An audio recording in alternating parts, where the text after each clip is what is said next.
Dialog terbuka ini terkait dengan menyikapi stigma buruk terhadap Ormas dan LSM sebagai penghambat investasi di Kabupaten Bekasi khususnya, seperti apa? Tujuan kami mengadakan acara ini untuk meminimalisir kekacauan yang ada di masyarakat, kekisruhan yang ada di masyarakat. Saat ini kan masyarakat Bekasi maupun masyarakat Indonesia ya hiruk pikuk dengan stigma isu yang dihembuskan tentang stigma buruk ormas. Kenyataannya stigma itu, saya tidak bicara jauh ya, di kawasan industri MM 2100 tempat lahirnya LSM MPI, kami masyarakat, nama LSM saya aja MPI, Masyarakat Peduli Investor. Setahu kami di kawasan industri MM 2100 tidak ada perusahaan yang hengkang karena ormas. Mungkin kalau ada isu itu pun karena demo buruh atau kalah bersaing karena mungkin upah minimum terlalu tinggi, karena ada daerah lain, kawasan di daerah lain yang upahnya masih rendah, atau mungkin di negara lain seperti Vietnam lebih murah. Saya rasa itu. Nah, terus berapa yang disorot itu Kabupaten Bekasi secara nasional ya? Kan ini nasional kayaknya Kabupaten Bekasi yang disorot itu. Gimana menurut Tua? Kalau pendapat saya mungkin karena Kabupaten Bekasi adalah kawasan industri terbesar di Asia Tenggara. Itu mungkin juga karena oknum yang menyampaikan statement itu tentang ormas ya kegiatannya di Bekasi, di kawasan industri M21 sebagai bagian dari Ormas dan LSM. Langkah dan upaya apa yang akan Pak Ketum lakukan untuk membersihkan atau memperbaiki citra yang saat ini sudah distigmakan seperti itu? Ya, memang kalau udah terkena stigma buruk, terkena fitnah, kita mau apa kayak serba salah. Bahasa Bekasi salah baik. Kita ngomong dianggap bela diri, kagak ngomong diuyak-uyak. Jadi tadi hasil dari dialog tadi daripada para hadirin itu ada 3 yang outputnya. Satu adalah untuk menemui, mengklarifikasi kepada pihak yang membuat statement itu. Mungkin nanti pimpinan-pimpinan ormas nggak usah banyak-banyak ya, mewakililah ketua atau sekjennya gitu kan.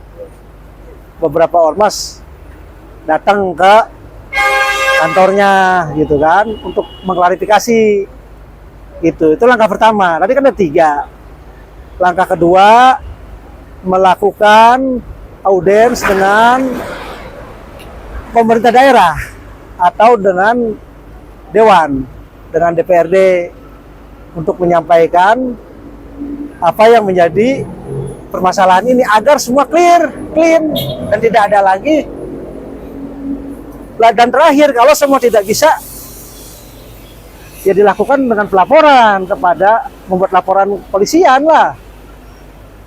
Kalau memang tidak bisa dikonfirmasi, agar masalah ini tidak berlarut-larut, tidak membuat masyarakat di masyarakat itu tidak kondusif. Kan ini hal-hal yang nggak ada gitu loh, yang tidak ada buktinya, tapi distigmakan gitu. Dasarnya nggak ada gitu. Terus apakah dengan melakukan upaya-upaya tadi bisa membersihkan kembali stigma jelek yang mungkin sudah melekat di kalangan teman-teman ormas LSM? Susah.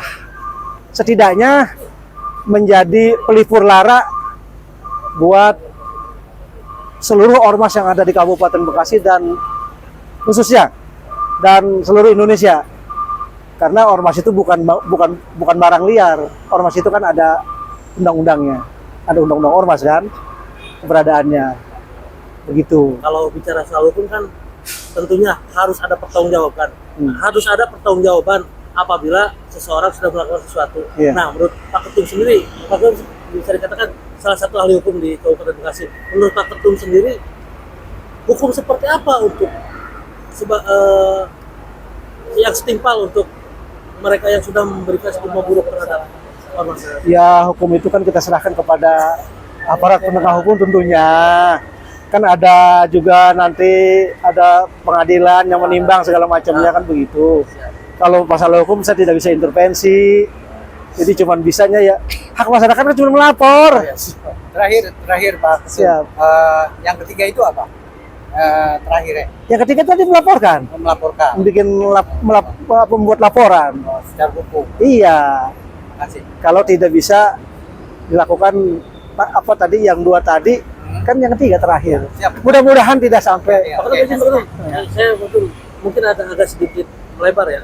Apakah adanya situasi seperti ini dimungkinkan ya? Ini kan indikasi, kan bisa dikatakan indikasi ya. Ada indikasi untuk ingin adanya kebebasan dari pihak tertentu dengan tidak dengan ini kan mungkin salah satu upaya pelemahan ormas dan LSM ya, Pak Ketum, ya, sebagai salah satu kontrol sosial. Apakah ada penggiringan untuk agar pelemahan adanya pelemahan terhadap ormas dan LSM dengan stigma buruk? Kalau berandai-andai semua menjadi liar ya. Orang siapapun bisa menduga-duga kan sesuai dengan sudut pandangnya. Ya, kami di beberapa ormas pun sama. Mungkin ini ada prakondisi atau segala macam gitu. Atau ada pihak-pihak tertentu yang melakukan suatu tindakan yang tidak terpuji untuk menutupi ketidakterpujiannya itu dengan menjelekkan pihak lain. Kan begitu. Harusnya janganlah politik belah bambu dipakai kan gitu. Ingin dia yang bagus, yang lain jelek gitu kan. Kan nggak boleh begitu. Kita sama-sama anak bangsa lah. Gitu. Tapi pemikiran ke sana mah ada sedikit. Ya juga kita bingung, ujuk-ujuk kok begitu gitu. Mana ada investor yang kabur. Kan gitu. Oke, siap. Tadi hadirin banyak saya tanya kan, ada nggak investor yang kabur gara-gara apa? Gara-gara LSM ormas? Kan nggak ada. Nggak ada terbukti. Bicara itu kan harus ada bukti, Bang. Gitu kan. Mungkin sedikit penyampaian pesan dari Pak Ketum sendiri sebagai bagian dari ormas dan LSM di Kabupaten Bekasi bagi masyarakat yang mungkin sudah termakan dengan isu ini, seperti apa yang disampaikan? Saya berharap semua itu dipikirkan terlebih dahulu sebelum menyampaikan statement.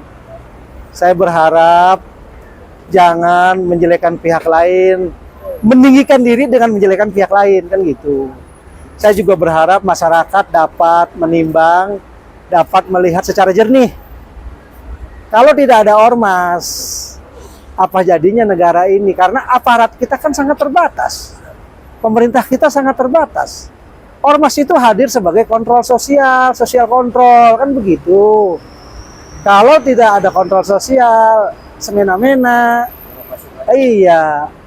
Kan poros begitu nanti melaporkan ke pihak-pihak kan gitu tugasnya. Begitu kira-kira. Oke siap. Ya terima kasih. Yo.